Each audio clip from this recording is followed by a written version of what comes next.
High! অনেকদিন পর একটা ভিডিও বানালাম। হ্যাঁ, এই ভিডিওটা আজকে রথের পূর্ণিমা। মানে রথযাত্রা আমাদের এখানে যে কেমন হয় সেটা শুধু তোমাদের দেখানোর জন্য এই ভিডিওটা করা। মানে অনেক দিন পর আমি ভিডিওটা করলাম। এই বৃষ্টির মধ্যেও ভিডিও করা বন্ধ করিনি। তোমরা দেখো আমাদের এখানে এত সুন্দর একটা রথ হয়, না দেখলে বিশ্বাস করতে পারবে না। মানে আমিও বিশ্বাস করতে পারতাম না যদি আমি এখানে না থাকতাম। আমার মেয়েও ভিজে ভিজে আজকে মজা করছে। মানে রথ বলে কথা, রথে আমরা দড়ি টানবো না। আর আমার ননদ দেখো একটু হেসে নিল। যাই হোক, ভালোই লাগলো রথের দিনটা। সারাটা দিন ভালোই কেটেছিল। আমরা সকালবেলা ওখানে ভোগ খেয়ে তারপরে আমরা রথের সাথে বেরিয়েছিলাম। রথ টানার একটা সত্যি সৌভাগ্য, মানে সৌভাগ্য মানে পেয়েছি এত সুন্দর রথ টানতে পেরে। খুব ভালো, আমি খুব কী বলবো, মানে ভাষায় বোঝানো যাবে না, এত আমি খুশি হয়েছি।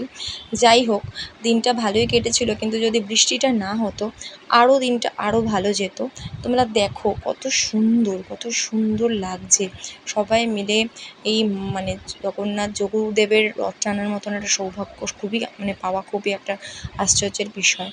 যাই হোক, আমরা ভালোই দিনটা কেটেছিল। তারপরে হয়েছিল মানে সন্ধ্যা হয়ে গেছিলো, মানে বিকেল বিকেল হয়ে গেছিলো। তারপর সন্ধ্যাবেলা আমরা মেলা, মানে আমাদের বাড়ির সামনে একদম মেলা বসে।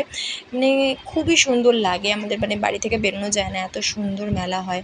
তারপরে রথের মানে এত ভিড় হয়, তার সাথে জিলাপি রয়েছে।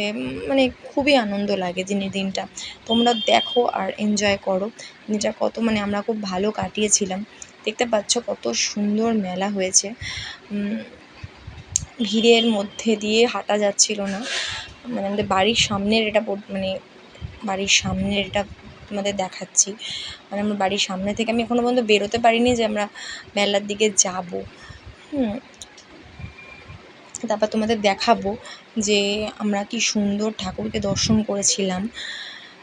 সেটার জন্য একটু ওয়েট করো। তেমনি আমরা মেলায় হেঁটে আমি যেতে পারছিলাম না, যে ঠাকুরকে দর্শন কীভাবে তোমাদের করাবো।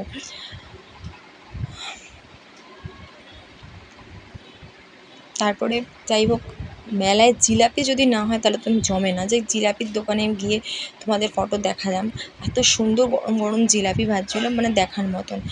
অ্যাটলিস্ট আমরা জগন্নাথ দেবের মানে যোগুদেবের দর্শন করতে পেরেছি।